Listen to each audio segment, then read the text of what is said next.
a short FAQ session from Englishpartner. இன்னைக்கு நீங்க காமெண்ட்ஸ்ல கேட்டிருந்த ஒரு சில சென்டென்சஸ் தான் எப்படி அதை இங்கிலீஷ்ல சொல்லணும்னு நான் சொல்லி தர போறேன்.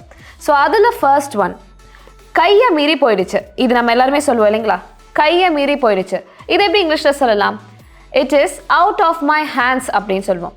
It is out of my hands. அடுத்து எல்லாம் விதி அப்படின்னு சொல்லுவோம் இல்லைங்களா? எல்லாம் விதி. ஸோ இது இங்கிலீஷ்ல எப்படி சொல்லலாம்?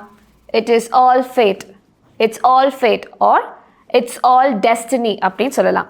So moving on to the third one, அது சாத்தியமே இல்லை, அதுக்கு சாத்தியமே இல்லை அப்படின்னு சொல்லுவோம் இல்லைங்களா? ஸோ அதை இங்கிலீஷில் எப்படி சொல்லலாம்?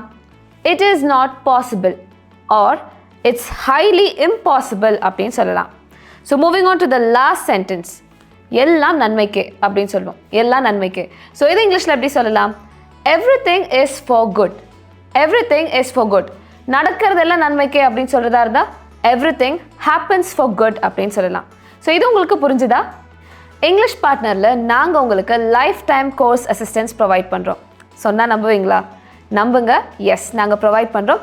நீங்கள் இங்கிலீஷ் பார்ட்னர் கோர்ஸில் ஜாயின் பண்ணணும்னு நினச்சிங்கன்னா ஸ்க்ரீனில் தெரியிற இந்த நம்பரை காண்டாக்ட் பண்ணுங்கள். உங்கள் பொண்ணான கையை வந்து அந்த பெல்லில் தட்டிடுங்க. அவங்களுக்கு சப்ஸ்கிரைபர் 5-10 ஏறுனா அவங்க மனசு சந்தோஷப்படும்.